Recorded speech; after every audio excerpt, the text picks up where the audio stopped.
from Fargo and serving you on TV, online, and on the go. This is Valley News Live at 6. It doesn't exist. Voter fraud, particularly in-person impersonation or any sort of undocumented worker trying to vote, just simply doesn't happen in the United States. Good evening, and thank you for joining us tonight. Mike and Andrea have the night off. After our story aired this week regarding campaign claims of voter fraud, we started looking at previous elections in the area. And your tips help shed light on the 2008 elections in Clay County. The Sheriff's Office investigated at least a dozen cases of fraud. Valley News Team's Bradford Eric talks with investigators. From 2000 to 2014, there was over 1 billion votes. They found 31 charges of actual voter fraud. Dr. Hedrick told us that voter fraud simply doesn't happen in this country, despite numerous investigations ongoing and in past years. That includes the 2008 election. Our county attorney's office received a letter about some voter fraud that had happened, and they asked the Sheriff's Department to look into it. There was about, I believe it was 12 people that were ineligible to vote, felons, people without the citizenship, things like that. Detective Hicks tells me at least one person was a registered alien, meaning a person with permanent resident status. They have a green card. At least 5 of them were convicted felons, meaning their voting rights were taken away once convicted. They include Kathleen Magrin, who claimed she didn't know, despite Detective Hicks showing her a probation agreement stating she couldn't vote. Harvey Poitra, again, same story. He claimed he didn't know he couldn't vote despite signing a probation agreement outlining the rules. Dean Brown, the same story as the others, claiming he didn't know he couldn't cast a ballot. All were charged and convicted of voter fraud. It was a relatively small number, but that was just in the city of Moorhead. Everyone that I interviewed voted in the city of Moorhead. Detective Hicks says these dozen cases are the only voter fraud cases he's ever investigated after decades on the force. In Moorhead, Bradford Eric, Valley News Live. Just like any other crime, Detective Hicks says it stands to reason it's happening a lot more than they realize. And these are just the cases law enforcement knows about. Some 28,000 North Dakotans have already voted in this year's general election. The latest figures from the Secretary of State's office find 28,113 ballots have been cast so far. Secretary Al Jaeger tells Valley News Live there are more than 68,000 ballots sent out. Many of those are for counties which vote by mail. He also says typically about a third of North Dakota voters do so prior to Election Day. Voting to this point has been absentee, but a number of counties will soon set up early voting precincts. Early voting begins in Grand Forks and Cass counties a week from Monday. Minnesota Governor Mark Dayton today expressed regret that Democrats are being attacked over his comment that Obamacare is no longer affordable. He's calling on his state to approve emergency measures to help people facing huge rate hikes next year. Most Minnesotans get health insurance through their job or their spouse's job, but thousands have to buy it on their own, including those who work for themselves. They're the ones state lawmakers say need help because, as Janelle Klein explains, insurance companies are hiking premiums far too high. She has our story. Thousands of Minnesotans cannot afford health insurance. The nearly 300,000 people who pay their own premiums could see price jumps of more than 50% next year. And now state Democrats want a special session to help them pay the rising costs. Where is the problem and what needs to be fixed? The problem, they say, is twofold. First, rates are too high. And second, the covered network of doctors in many parts of the state is too narrow. That means some people who say it's too expensive will just not buy health insurance and pay a penalty instead, while others will spend huge amounts of their income to get basic health care. This is an economic catastrophe in the lives of these families. Democrats want to cap insurance premiums at 9.6% of income. That means they'd offer a tax credit, essentially give cash back, to help people pay the higher price.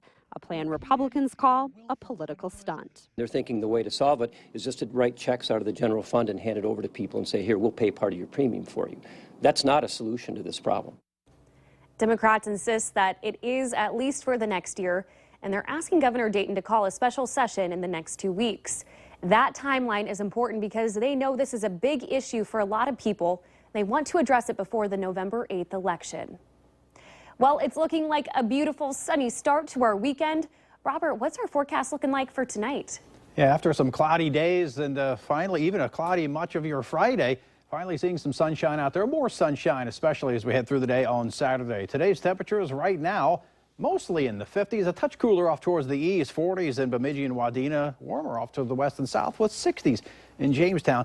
And Assistant winds remain on the gusty side in a few locations, but those winds are subsiding and they'll become light tonight, remain light through your Saturday. There go the clouds moving on off towards the east, and underneath those clouds, we have seen a few sprinkles, some light showers, but that activity will continue to get on out of here as we head through the evening hours. Here in Fargo, we stay dry, and those clouds will continue to get on out of here. Some low 50s by your 7 o'clock hour, upper 40s by 8 and 9 o'clock. Clear skies tonight, and again, a veritable potpourri of sky watching delights tonight from the waning moon, about a half moon tonight. We'll also have the Orionid meteor shower peaking tonight, and there's a chance for some northern lights, not only tonight, but about over the next week or so. Ooh, I like that. Yeah. Thanks, Robert. The search for a missing Fargo man is over. After days of searching, the body of 41-year-old Scott Fonder was found in the Red River.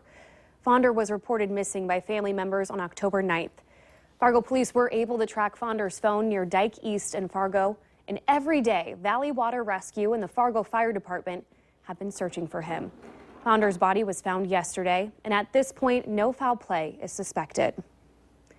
Police in Clearwater County found the remains of a woman in a wooded area just northeast of Aleta, Minnesota, Friday morning as they were searching for a missing Elbow Lake woman.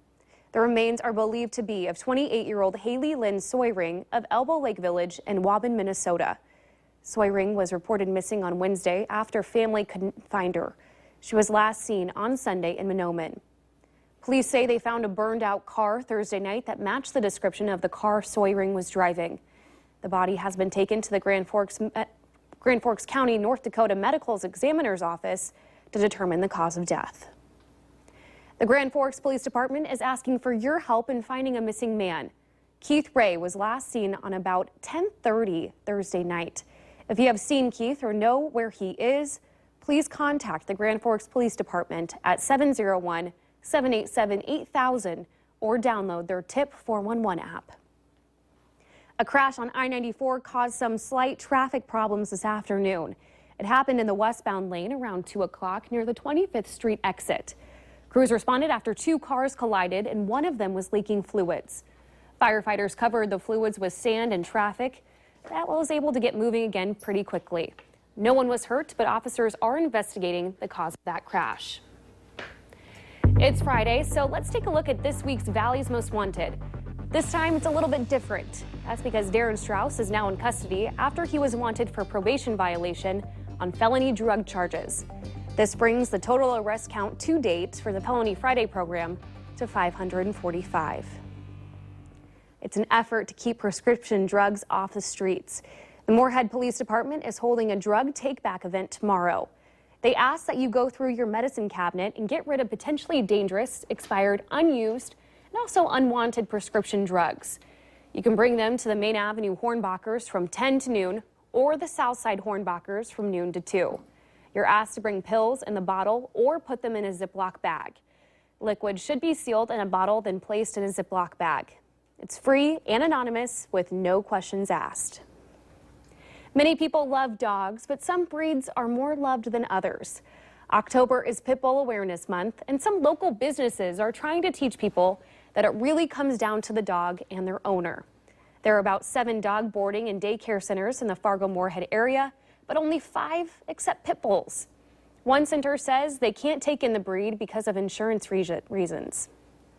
There's some big box stores and other places that if the dog has a big head, they believe that it could have, bigger teeth and that it's going to bite more or bite worse or be more vicious, but actually they're not. There are 2 events being held tomorrow in Fargo for Pitbull Awareness Day. To learn more about them, click on this story at valleynewslive.com. Halloween isn't too far away. Later on Valley News Live at 6, we take an inside look at a local haunted house filled with some spooky surprises. And the weather as we head through the weekend, not looking too scary at all. In fact, it looks pretty darn nice. Well, your forecast details on your Saturday and Sunday weather right after this. You're watching Valley News Live. on TV, online, and on the go. Always on, wherever you are, whenever you need to know. Valley News Live.